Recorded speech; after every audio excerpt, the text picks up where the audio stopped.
మత్తయి సువార్త 22వ అధ్యాయము 34వ వచనం నుండి 40వ వచనం వరకు. యేసు సద్దుకయ్యుల నోరు మూయించెనని పరిసయ్యులు విని వారు అచటికి కూడి వచ్చిరి. వారిలో ఒక ధర్మశాస్త్ర ఉపదేశకుడు ఆయనను పరీక్షింపవలనని, బోధకుడా, ధర్మశాస్త్రమందు అత్యంత ప్రధానమైన ఆజ్ఞ ఏది అని అడిగెను. అందుకు యేసు ప్రత్యుత్తరముగా, నీ దేవుడైన ప్రభువును నీ పూర్ణ హృదయముతో, నీ పూర్ణ ఆత్మతో, పూర్ణ మనస్సుతో ప్రేమింపవలను. ఇది ముఖ్యమైన మొదటి ఆజ్ఞ. నిన్ను నీవు ప్రేమించుకున్నట్లు నీ పొరుగు వారిని ప్రేమింపవలను అను రెండవ ఆజ్ఞయు ఇట్టిదియే. మోషే ధర్మశాస్త్రము, ప్రవక్తల ఉపదేశములన్నీ ఈ రెండు ఆజ్ఞలపైననే ఆధారపడి ఉన్నవి అని సమాధానమిచ్చాను. ప్రియ సహోదరి సహోదరులారా, నేటి సువార్తలో ప్రధానమైన ఆజ్ఞ గురించి ధ్యానం చేసుకుంటున్నాం. యేసు ప్రభు ధర్మశాస్త్ర బోధకునికి తెలియజేస్తున్నాడు, నీ దేవుడైన ప్రభువును పూర్ణ హృదయముతో, పూర్ణ ఆత్మతో, పూర్ణ మనస్సుతో ప్రేమించవలను. ఇది ప్రధానమైన ఆజ్ఞ అని తెలియజేస్తున్నాడు. అవును, దేవుణ్ణి మన యొక్క పూర్ణ హృదయముతో, పూర్ణ ఆత్మతో, పూర్ణ మనస్సుతో ప్రేమించాలి.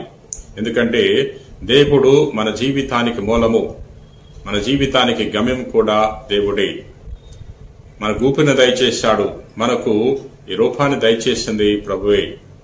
మన జీవితంలో దేవునికి అత్యంత ప్రాధాన్యతనివ్వాలి. ప్రియ సహోదరి సహోదరులారా, దేవుని ప్రేమించేవాడు సహోదరుని కూడా ప్రేమిస్తాడు. దేవుణ్ణి ప్రేమిస్తున్నాను అని చెప్పుకుంటూ సహోదరుని ద్వేషించేవాడు అబద్ధికుడు. దేవుని ప్రేమించేవాడు సహోదరుని గౌరవిస్తాడు. దేవుని ప్రేమించేవాడు సహోదరుని అవమానపరచడు, కించపరచడు, మోసము చేయడు.